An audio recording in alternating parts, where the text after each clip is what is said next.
Bueno, vamos a continuar con la clase de sistema nervioso periférico y en esta clase vamos a ver la última parte de pares craneales y comenzamos con los nervios raquídeos.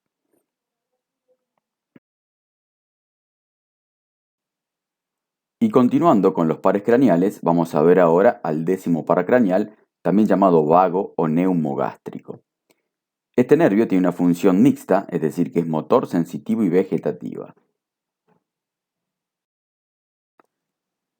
El origen real de este par craneal presenta al núcleo somatomotor en el tercio medio del núcleo ambiguo, al núcleo somatosensitivo que son en los ganglios yugular, que se encuentra debajo del agujero rasgado posterior, y el plexiforme, debajo de la base del cráneo, y que estos núcleos terminales de estas fibras se encuentran en el tercio inferior del núcleo solitario ventral del bulbo.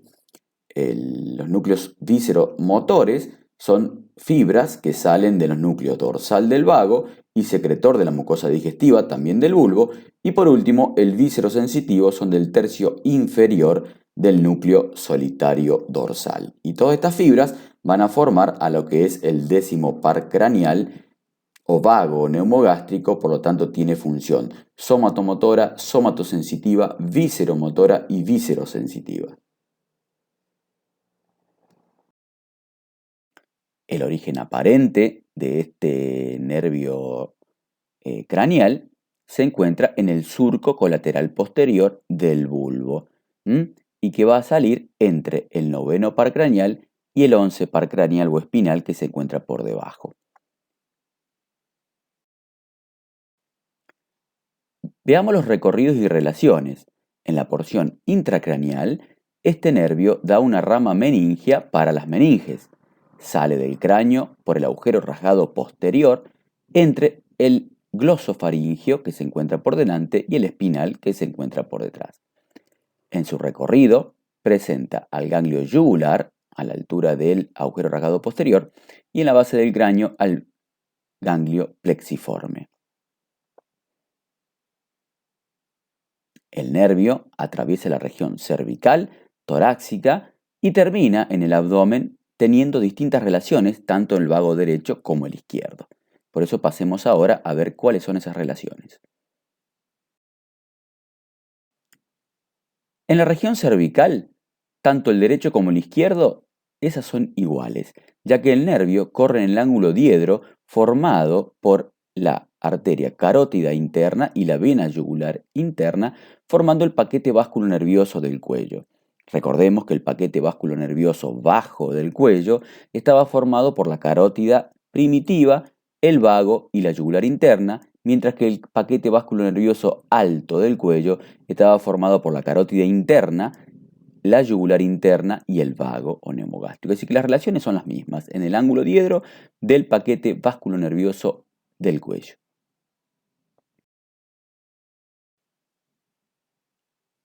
En la región torácica vamos a tener que el vago izquierdo corre delante del callado de la aorta y que a ese nivel iba a dar al nervio laringio inferior o recurrente.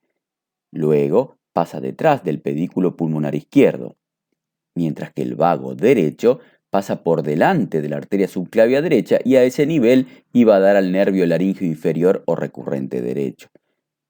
Pasa por detrás también del pedículo pulmonar derecho y la pregunta que siempre uno hace es, el vago pasa por detrás del pedículo pulmonar tanto derecho como izquierdo y ¿qué nervio pasa por delante? El nervio frénico es el nervio que pasa delante del pedículo pulmonar y el vago pasa por detrás. Muy bien, el vago izquierdo, también en el tórax, luego de pasar por detrás del pedículo pulmonar izquierdo, se va a colocar delante del esófago y forma al plexo esofágico anterior. Luego atraviesa el diafragma y continúa por la cara anterior del estómago. Mientras que el vago derecho, luego de pasar por detrás del pedículo pulmonar derecho, se va a ubicar, pero detrás del esófago, es decir, va por la cara posterior del esófago, formando al plexo esofágico posterior, atraviesa el diafragma y continúa por la cara posterior del estómago. Es decir, que el vago izquierdo se hace anterior, mientras que el vago derecho se hace posterior. En el abdomen tenemos el vago izquierdo, que era anterior, y el vago derecho, que era posterior.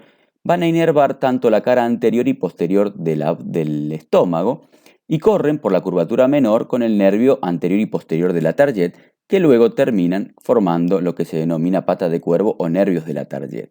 El vago izquierdo da una rama hepática para la inervación del hígado, mientras que el derecho va a dar una rama que se va a inervar a los cuernos internos de los ganglios semilunares, que junto con los nervios espláncmicos que van a inervar al cuerno externo forman al asa memorable de Weisberg.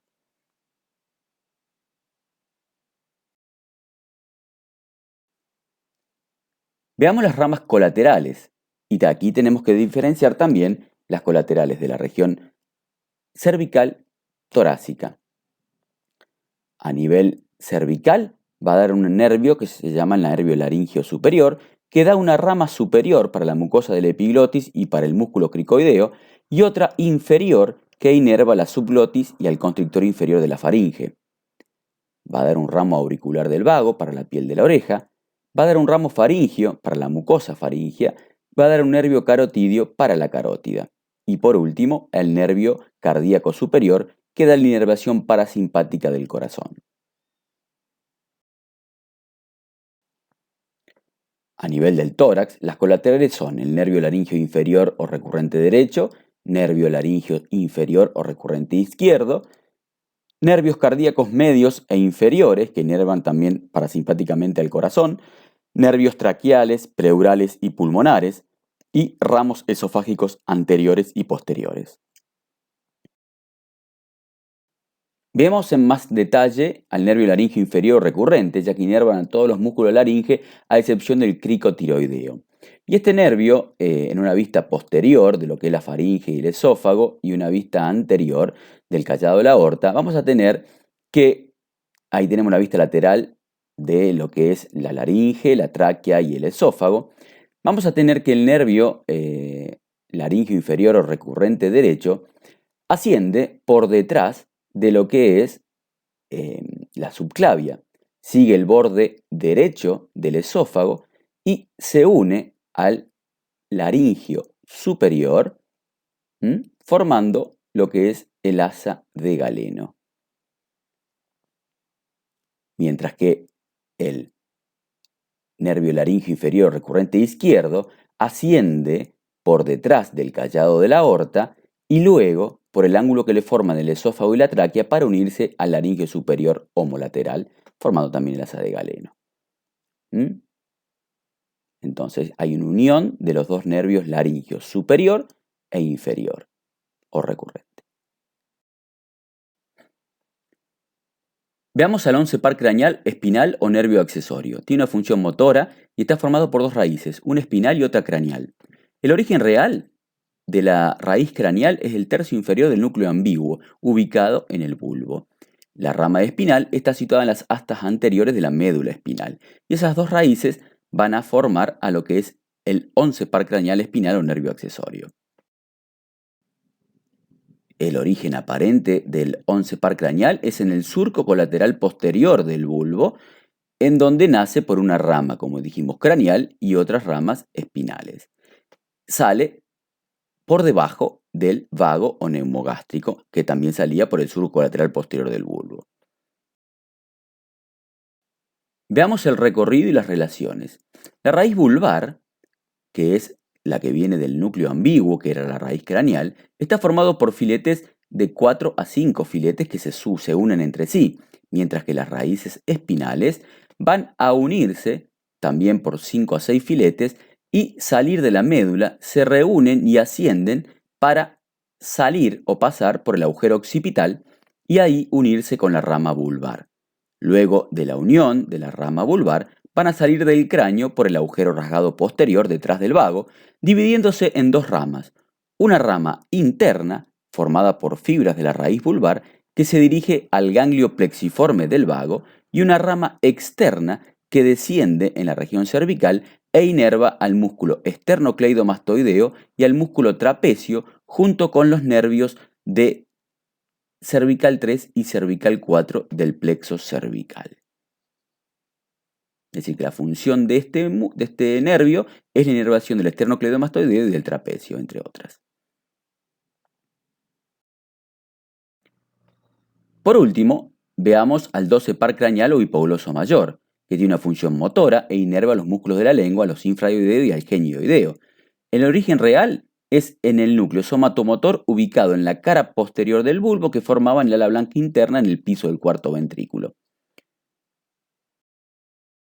El origen aparente va a salir por el surco preolivar del bulbo, es decir, por delante del olivo vulvar, a través de 10 a 11 filetes que se unen y luego forman al 12 par craneal o hipogloso mayor.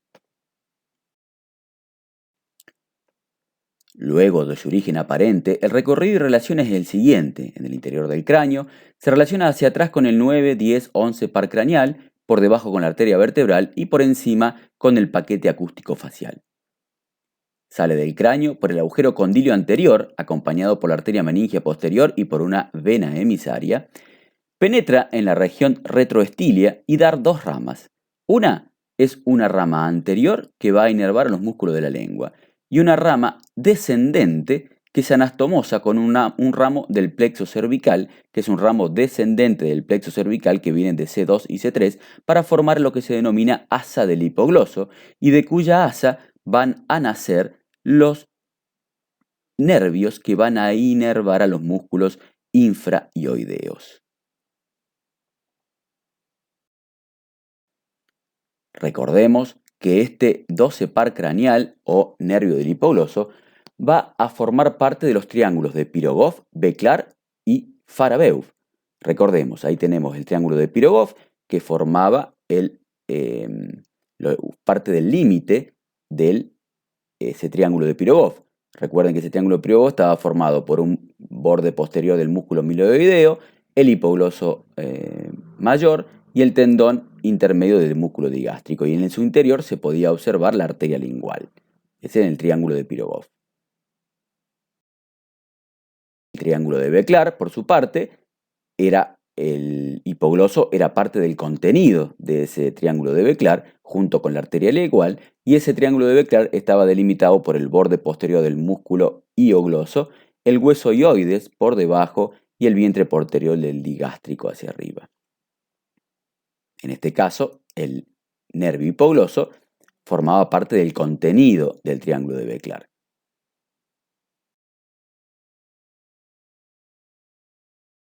Por último, en el triángulo de Farabeuf formaba el límite superior y ese triángulo de Farabeuf estaba formado por la yugular interna y el tronco tirolingo-faringofacial y en su fondo se podía observar la bifurcación de la carótida primitiva en carótida interna y carótida externa.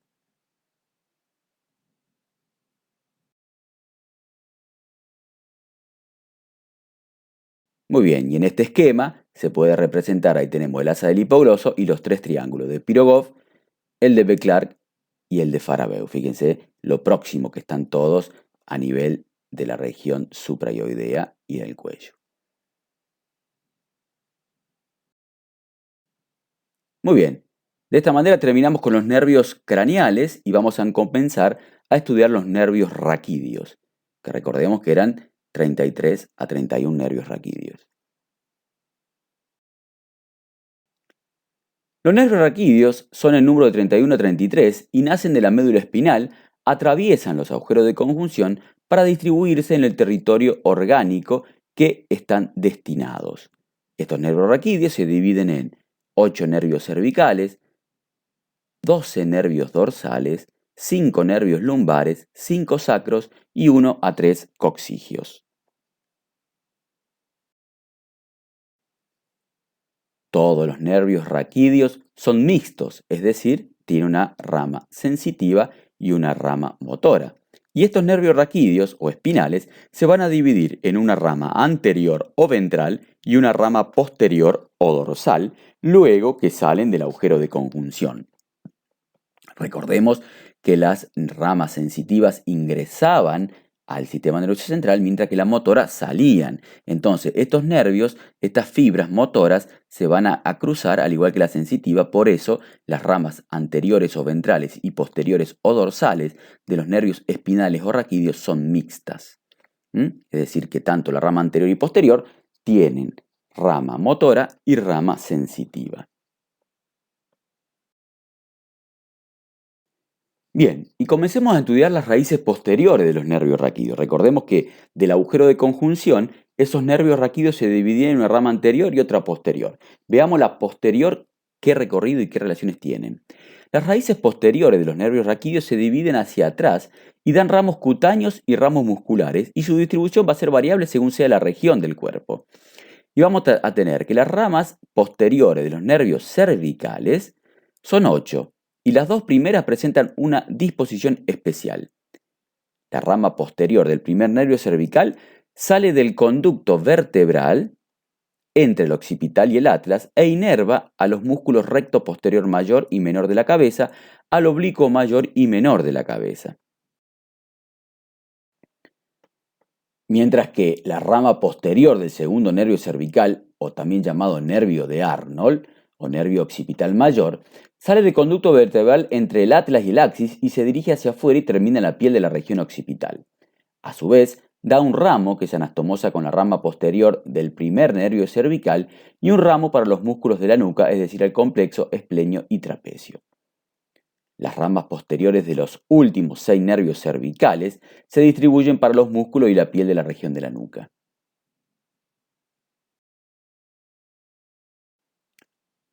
Veamos qué sucede con las otras ramas posteriores de los nervios dorsales, que son en número de 12 y se distinguen en 3 grupos.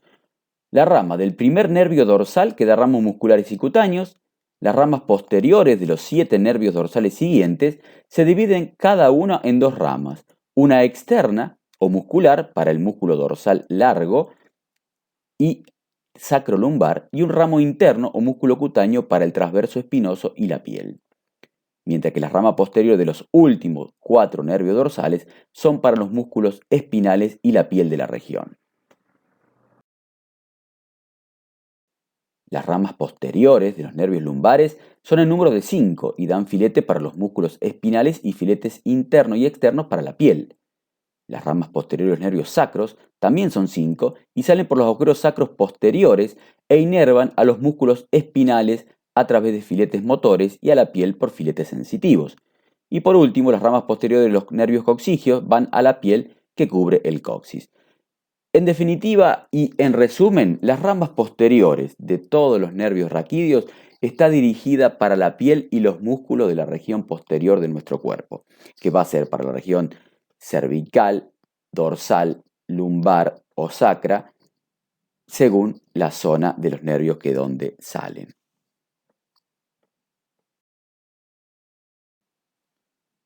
Pero veamos cómo se comportan las raíces anteriores de esos nervios raquídeos. Y esas ramas anteriores, a excepción de los nervios dorsales que forman solamente los nervios intercostales, se van a unir entre sí para formar lo que se llaman plexos. Y estos plexos vamos a tener al plexo cervical, al plexo braquial, a los nervios intercostales, al plexo lumbar, al plexo sacro, pudendo y sacrocoxigio. Es decir, que todos los plexos de nuestro cuerpo están formados por las ramas anteriores de los nervios raquídeos. Ahora pasemos a estudiar cada plexo en particular.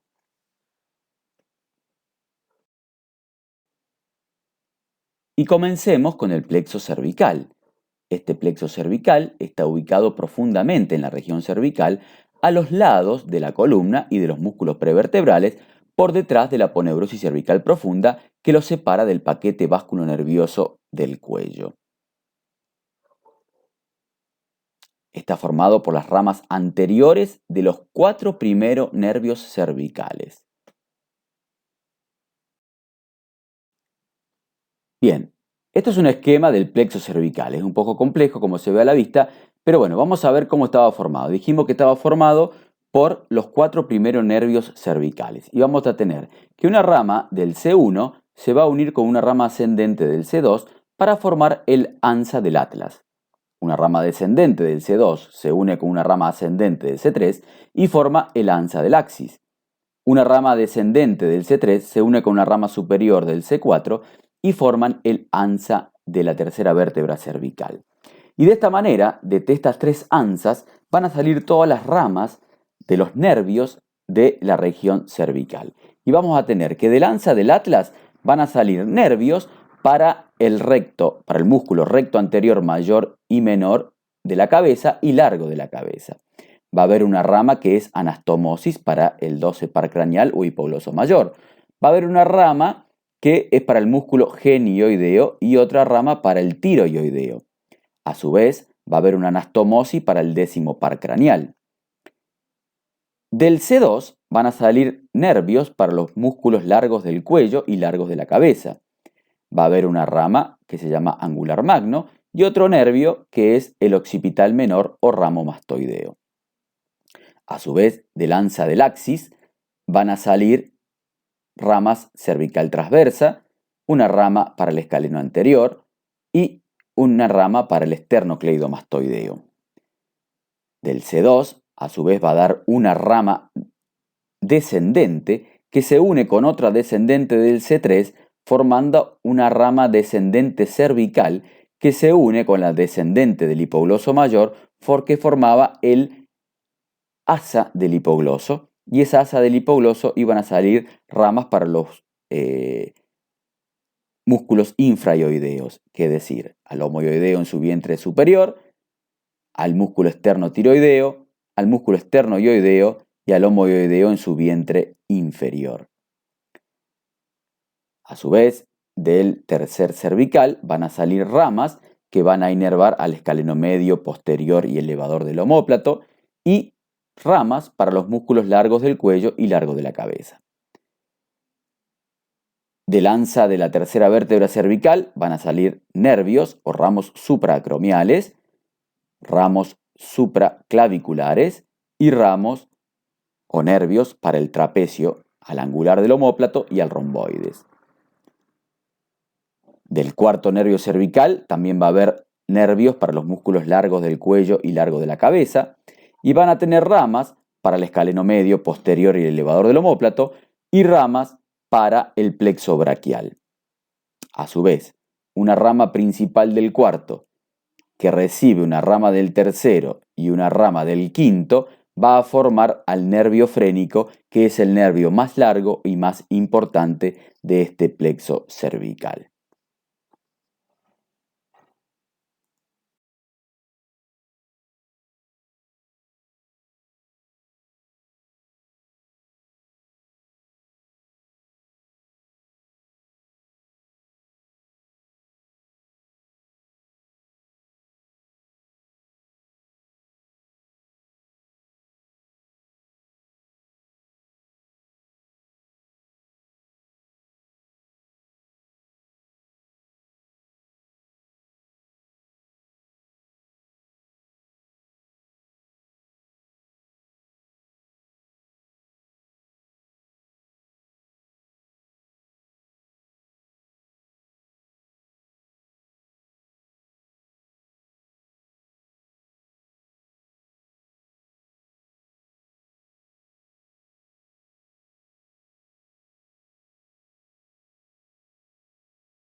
A su vez, anatómicamente, al plexo cervical se lo divide en un plexo superficial y plexo profundo. El plexo superficial se hace superficial en el borde posterior del músculo esternocleidomastoideo y se distribuye en abanico desde la región mastoidea hasta el hueco supraclavicular. Y está formado por ramas mastoidea, aurículo cervical transversa, supraclavicular y supraacromial. Mientras que el plexo profundo, a excepción del frénico, está formado por las ramas que inervan al músculos del cuello y que son al esternocleidomastoideo, al trapecio, el angular del omóplato, el romboides, al escaleno, al largo del cuello, recto anterior mayor y menor y largo del cuello. Y estudiemos ahora entonces al nervio frénico. Ese nervio frénico era el nervio más importante y más largo del plexo cervical y que se origina de una rama principal del C4 y recibe una rama del C3 y una rama de C5. Este nervio inerva al diafragma, la pleura, pericardio y al peritoneo diafragmático. Veamos su recorrido y relaciones. Ese nervio frénico va a pasar por delante del músculo escaleno anterior y es atravesado por delante del mismo por la arteria cervical transversa y la arteria escapular superior. Luego ingresa al tórax entre los vasos subclavios, quedando la arteria por detrás y la vena por delante. Luego, al ingresar al tórax, pasa por delante del pedículo pulmonar, este nervio frénico, mientras que el que pasaba por detrás era el nervio vago.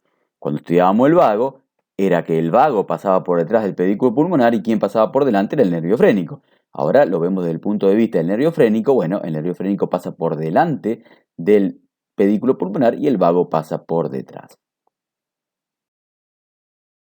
Por último, tanto frénico derecho como izquierdo terminan inervando al diafragma, con la diferencia que el nervio frénico izquierdo es un poquito más largo que el derecho, ya que describe una concavidad interna que rodea el callado de la aorta y además pasa por detrás del tronco venoso brachiocefálico izquierdo. Pero ambos terminan inervando al diafragma.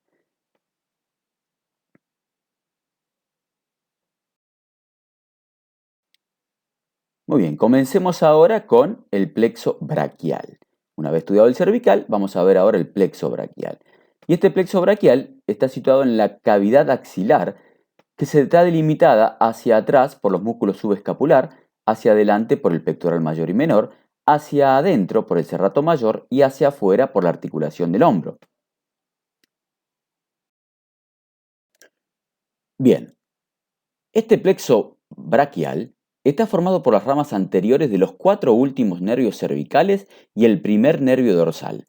Además, recibe una rama del cuarto cervical y del segundo dorsal. Veamos, los últimos 4 cervicales son el C5, el C6, el C7 y C8. A su vez, también estaba formado por el D1 y recibía una rama del cuarto cervical y del dorsal 2. Entonces, todos esos nervios van a formar al plexo braquial. Y veamos, C5 se une con C6 y que recibe una rama de C4, van a formar al tronco primario superior.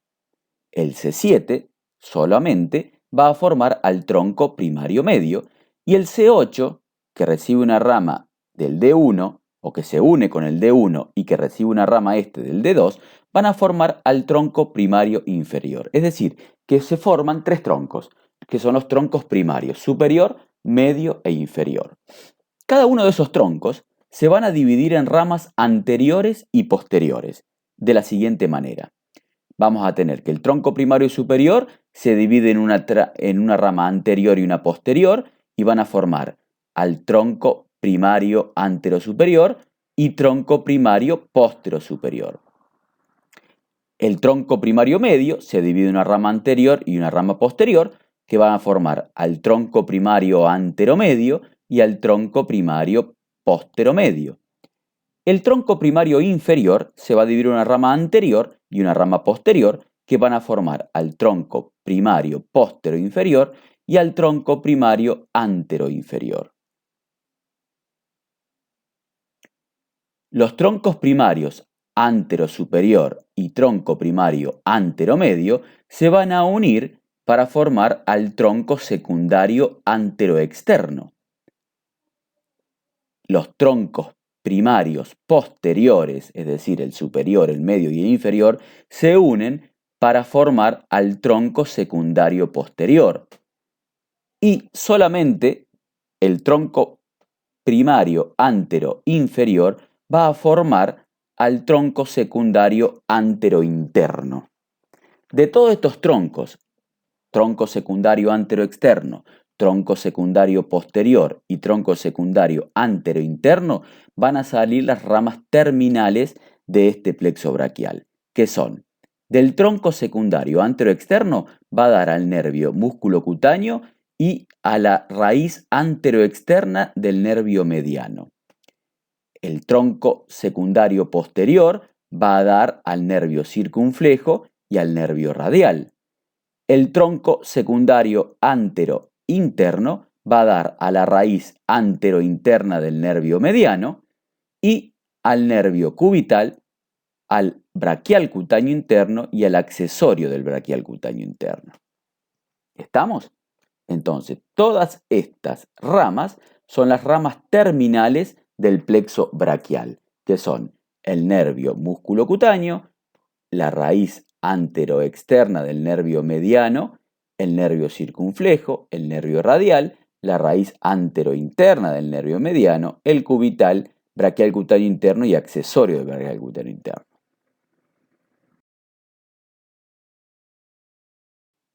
Veamos entonces las ramas colaterales y repasemos las terminales de este plexo braquial. Las colaterales tenemos ramas superiores que inervan a los músculos profundos del cuello y los escalenos, ramas anteriores que inervan a los músculos de la región escapular, al subclavio, pectoral mayor y menor, y ramos posteriores que inervan al subescapular, al supraespinoso, infraespinoso, dorsal ancho, redondo mayor, angular del omóplato, romboides y serrato mayor.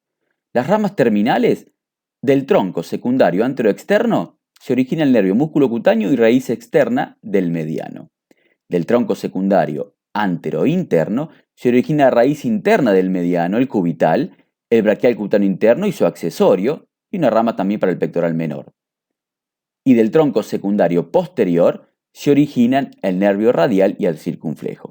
Es decir, que estas son las terminales del plexo braquial. Veamos ahora cómo es el recorrido de cada una de ellas.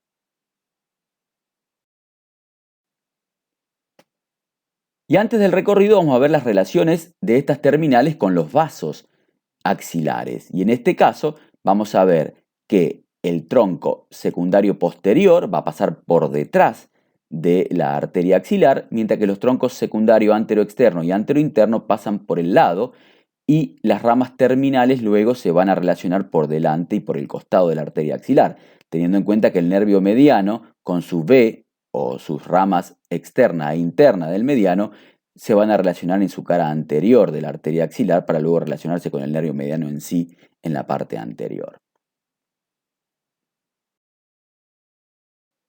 Muy bien, y comencemos a describir cada una de estas ramas terminales. Comencemos con el nervio músculo cutáneo, que inerva todos los músculos de la región anterior del brazo, produciendo la flexión del antebrazo.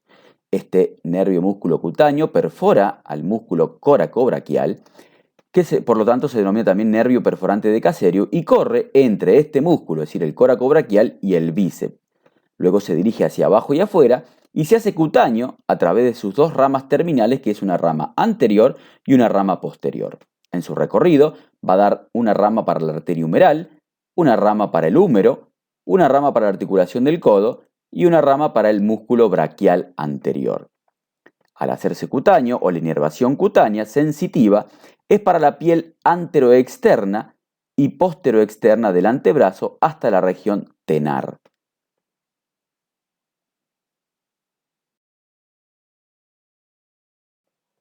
Continuemos con el nervio mediano. Y este nervio mediano se formaba por dos raíces que se relacionaban con la cara interior de la arteria axilar, pero en el tercio superior del brazo corren por fuera de la arteria humeral.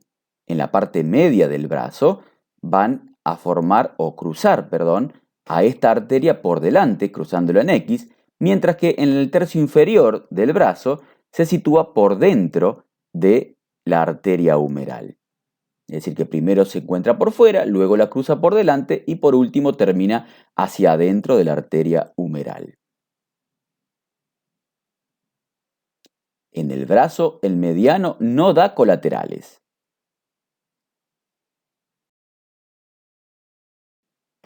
Este nervio mediano, en el codo, atraviesa los fascículos de inserción del pronador redondo y penetra en la región profunda del antebrazo. Corre por un canal que le forman el flexor común de los dedos y el flexor propio del pulgar, y más abajo corre entre los tendones del palmar mayor y palmar menor. Pasa por debajo del ligamento anular del carpo para penetrar en la mano. El nervio mediano inerva a todos los músculos flexopronadores de la región anterior del antebrazo, exceptuando al cubital anterior y los fascículos internos del flexor común profundo de los dedos, que son inervados por el nervio cubital. Las ramas colaterales en la región del antebrazo es para la arteria humeral, para la diáfisis del húmero, cúbito y radio, y de ramos musculares para el pronador redondo, palmar mayor y menor, fascículos externos del flexor común profundo de los dedos y flexor propio del pulgar y el pronador cuadrado.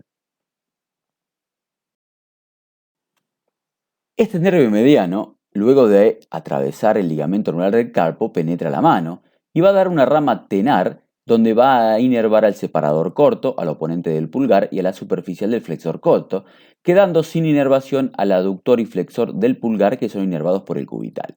Da una rama palmar externa, que es para la piel de la región externa del pulgar, y a nervios palmares y dígito palmares, que es para la inervación de los 3 primeros dedos y el espacio interóseo y la mitad externa del anular, de la zona de la piel. Ahí veamos, ahí tenemos la inervación motora del mediano en la mano, permite la pronación del antebrazo, flexión de la mano, flexión de falanges media y distal de los dedos, flexión de las dos falanges del pulgar y la oposición del pulgar, mientras que la inervación sensitiva está dada en la piel de la cara palmar de la mano, situada lateralmente a una línea que pasa por un eje longitudinal del dedo anular, y en la cara dorsal a las dos últimas falanges de los dedos del índice y medio y a la zona lateral del anular. Como vemos ahí en el esquema de esas imágenes de la mano, lo que está pintado en azul es la zona que va a inervar el nervio mediano. Continuando con el estudio de los nervios terminales del plexo braquial, continuamos con el nervio cubital. Este se origina en la axila del tronco secundario antero-interno, desciende por la parte interna del brazo, por dentro de la arteria humeral, y pasa a la región posterior a través del canal epitrócleo-craneano e ingresa al antebrazo. En el antebrazo, luego de pasar por el canal epitrócleo-craneano, va a correr distalmente y profundamente en el antebrazo entre los músculos cubital anterior y flexor común profundo de los dedos. En la muñeca pasa por el canal de Gullón entre el hueso pisiforme y el ganchoso para dividirse en un ramo superficial y un ramo profundo que son sus ramas terminales.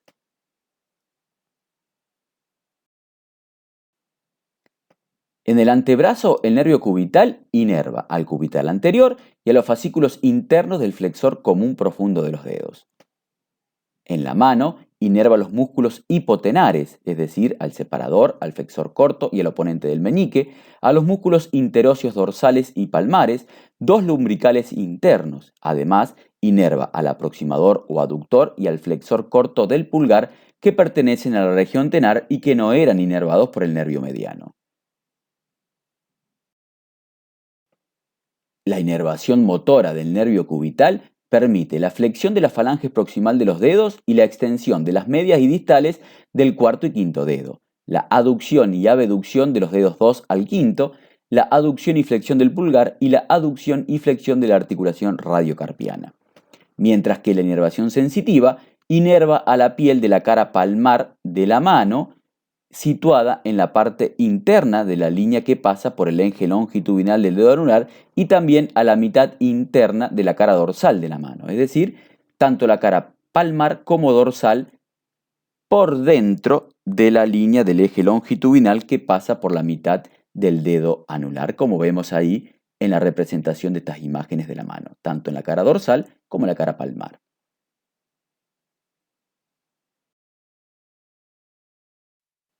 Bien, sigamos con el nervio braquial cutáneo interno, que se origina del tronco secundario anterointerno y corre por dentro del cubital.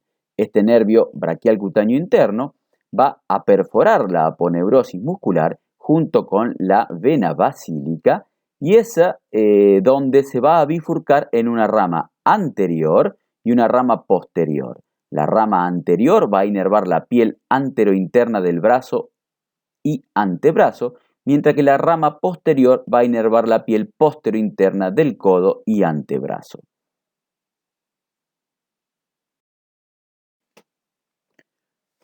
El nervio accesorio braquial cutáneo interno se origina del tronco secundario anterointerno del plexo braquial, corre por la parte interna de la axila, atraviesa la aponeurosis braquial en la parte más alta y allí termina inervando la piel de la región interna del brazo y la piel de la axila.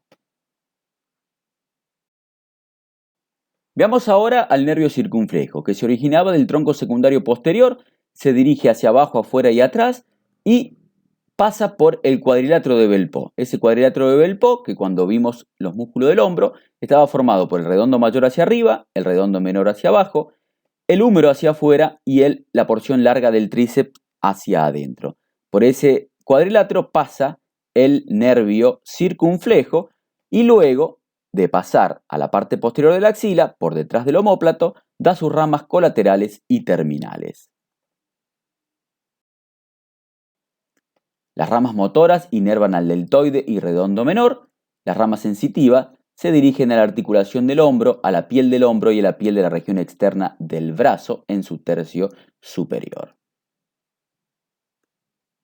Ahí vemos en el esquema, en una vista anterior, la zona que va a inervar en parte sensitiva este nervio circunflejo.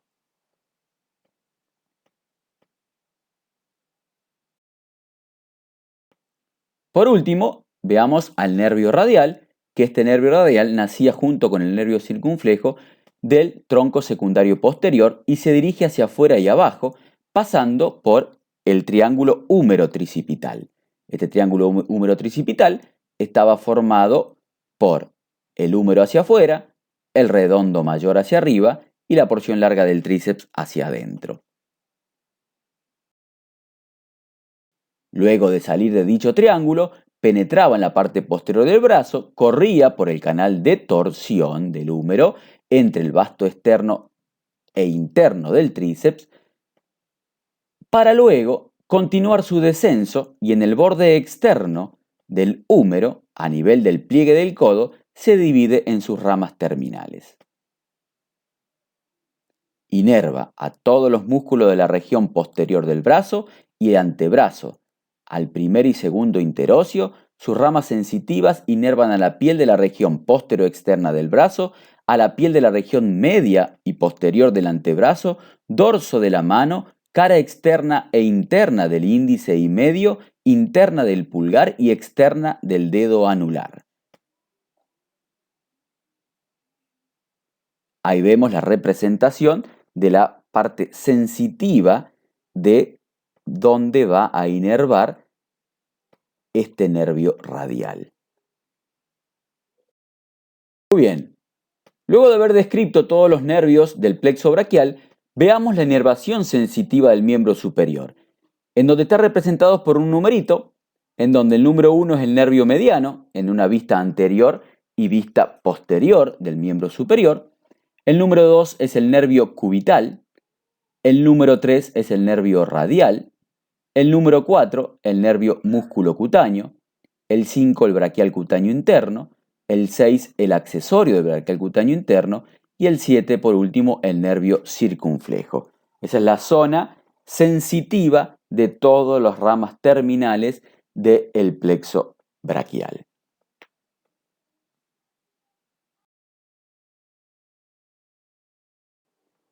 Muy bien, sigamos con los nervios intercostales. Y las ramas anteriores de los 12 pares raquídeos dorsales forman los nervios intercostales. Desde la parte posterior del tórax se dirigen por los espacios intercostales por los canales de las costillas hasta la región anterior del esternón, por donde dan sus ramas terminales. Se dispone entonces en el canal costal, por debajo de la vena y la arteria, y entre los músculos, en un corte frontal, entre ambas costillas, entre los músculos intercostales medios e intercostales internos. Ahí se ubica la vena, la arteria y el nervio intercostal, y de esa manera van de arriba a abajo.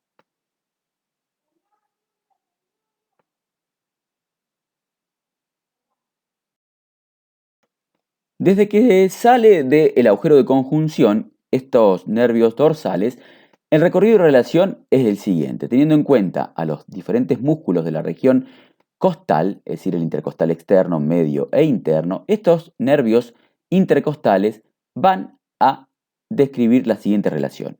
En la salida del nervio se relacionan con la fascia endotorácica o corren entre la fascia endotorácica y el músculo intercostal externo. En el ángulo costal posterior corre entre el músculo intercostal interno y el intercostal externo. A nivel de la línea axilar anterior corre entre el intercostal interno y el intercostal medio, y por último en la región preesternal entre la fascia endotorácica y el intercostal medio. Fíjense que en esos 4 lugares las relaciones son distintas de este nervio intercostal. En su recorrido, el nervio intercostal da ramos musculares, ramos subcostales y ramos cutáneos. Los ramos musculares inervan a los músculos intercostales, triangular del esternón, y los últimos 6 nervios inervan el diafragma. Los ramos subcostales son para la costilla y la pleura, y los ramos cutáneos se dividen en laterales para la piel de la pared lateral del tórax y anteriores para la pared anterior del tórax. Bien, el primero, el segundo y el 12 nervios intercostales tienen algunas características en especial. El primer nervio intercostal forma parte del plexo braquial y origina un ramo comunicante que lleva fibras simpáticas al ganglio estrellado para el reflejo iridodilatador de la pupila.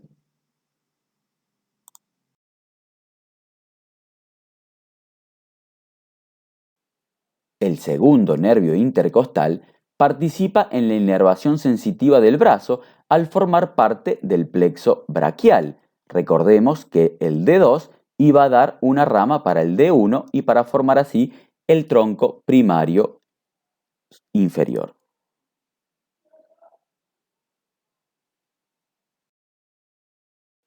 Por último, el 12 nervio intercostal es el nervio que en su recorrido da ramos musculares, subcostales y cutáneos y además inerva a la piel de la región glútea y trocanteria, ya que forma parte del plexo lumbar que está formado por el primero, segundo, tercer y cuarto nervio lumbares que reciben una rama del 12 intercostal.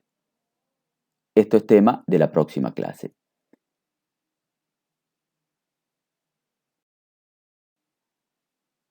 Muy bien, alumnos. De esta manera hemos terminado con pares craneales y la primera parte de los nervios raquídeos.